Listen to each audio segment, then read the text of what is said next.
Find my last post. Carly and I are still in perpetuity. I'm sorry it's taking so long to get everything down. Honestly, I wasn't expecting it to take me so long, and finding the time has been more difficult than anticipated. The day after I followed Stephanie out of the dining hall was relatively uneventful. I didn't see her again like I had the previous days. We spent the majority of our time inside the second room where Carly was editing the audio for the videos and writing her commentary. While I was editing our footage we had compiled so far. My keyboard dimly illuminated my face while I typed, piecing together a section of video for the factory that Daniel, or no, what was his name? Donovan. The factory that Donovan told us about when I saw it. There in the back of a pan over from one of the upper levels of the factory courtyard was a clown. I cannot properly tell you what it looked like, but the fact it was there is undeniable. Behind some overgrown branches and an outdoor hallway column was the very thing the reporter had told us about. He walked in a casual, almost nonchalant manner. His circus romper swallowed him whole. And looking at the image too long made me almost feel drained somehow. It was as if it was devoid of feeling, all the color sucked out with it. Like a black and white image come to life. I felt a chill rush down my spine at the way he seemed to look right into me despite the fact that he bore no face. I called out to Carly with a concerned murmur that she didn't hear before growing louder. Carly. Carly. What? What's your deal? You know I'm recording audio. Can't it wait? No, it can't wait. Come on, you know I wouldn't be interrupting you if it could. You know I wouldn't be interrupting you if it could, she says in a mocking imitation of my voice while leveling me with a hard stare over her shoulder. Amy, last week you yelled across the house for me to stop what I was doing, then pulled up a cat video on your phone. Yeah. That couldn't wait, and this can't either. Her foot taps a few times impatiently. She takes a deep breath and sighs, exasperated with me. Fine, show me. She darts out of her chair and leans on the back of mine, resting her chin on my shoulder. I rewind the section of video and press play. At first she looks almost bored, then I feel the weight of her head come off of my shoulder.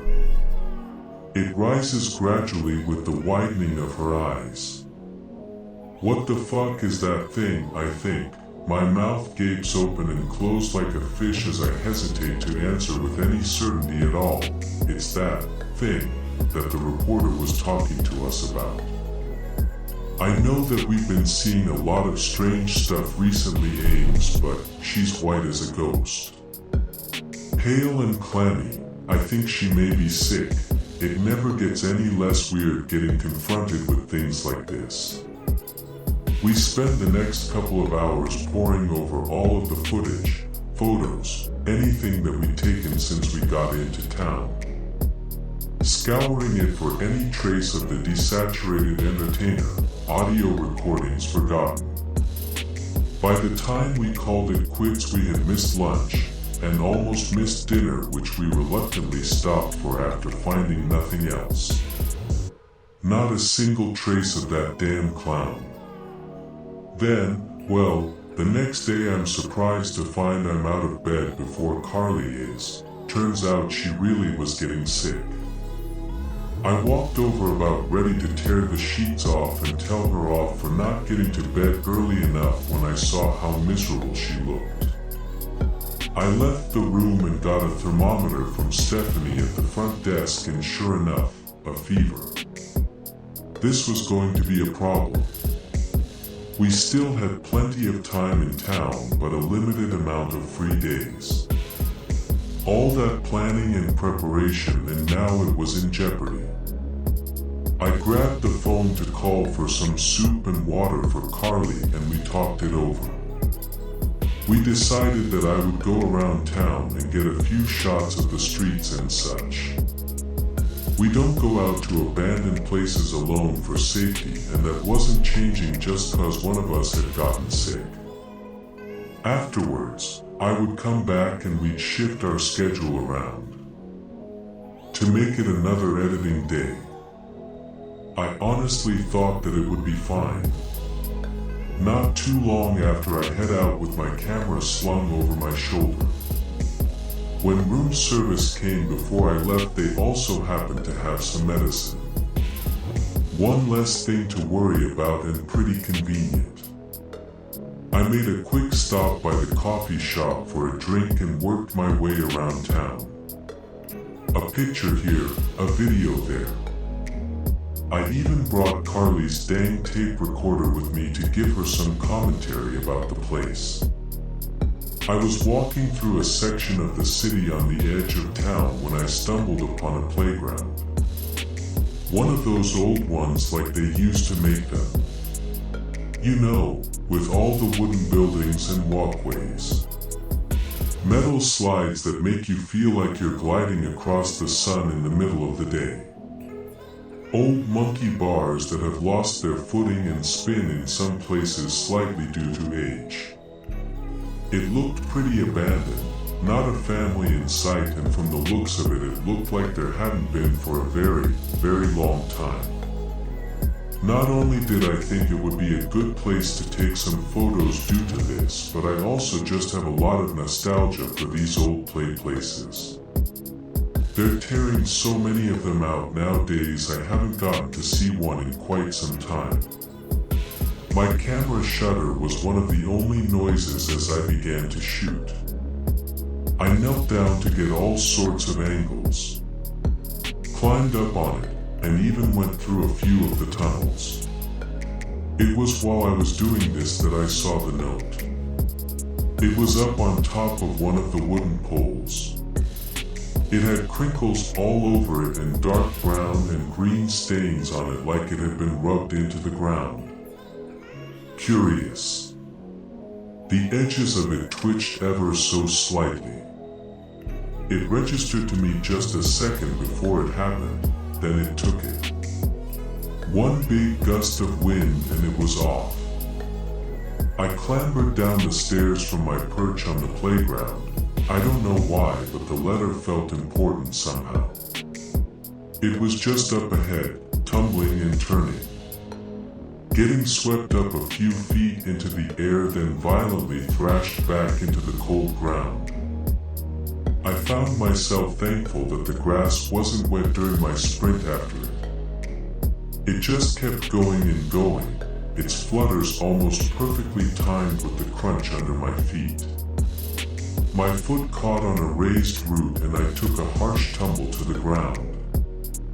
I looked at my hands pressed into the hard ground, rustling through the leaves, twigs, and dirt. The note had finally stopped just a handful of feet in front of me. That's when I started paying attention to my surroundings again. I wasn't at the playground anymore. I was in a cage. My elbows ached when I made my way to my feet. I observed that I had ended up in a wooded clearing, and all around me was hundreds of trees in a perfect circle encasing me. The spacing between them varied. Many of them had branches that crisscrossed over each other like twisted bars. I was in the forest, and I was completely and utterly alone. But not for long. For in the very edges of my vision I saw a blur between the trees. Then another. And another. I'm spinning trying to find it, chasing the blur like a cat chases a feather, always just slightly out of reach. I have to get my eyes on whatever it is. I was warned not to be out here alone. Strange things happen in these woods. Carly is probably knocked out cold back at the room. Nobody knows where I am. With a wheezing cough, my hands come down onto my knees. I'm exhausted, heaving in breaths. The forest goes completely and unnervingly silent. Not a single leaf, bug, or bird. You truly never realize how loud the woods are till it's all gone. Then slowly it starts coming to life again in a brilliant cacophony. And just when I think I'm in the clear, there's a loud honk behind me. I've never jumped so high. The feeling in my bones like being struck by lightning. I spin on my heel, nearly tripping. Right by my face, peeking from between the trees at my eye level, is a tiny BU.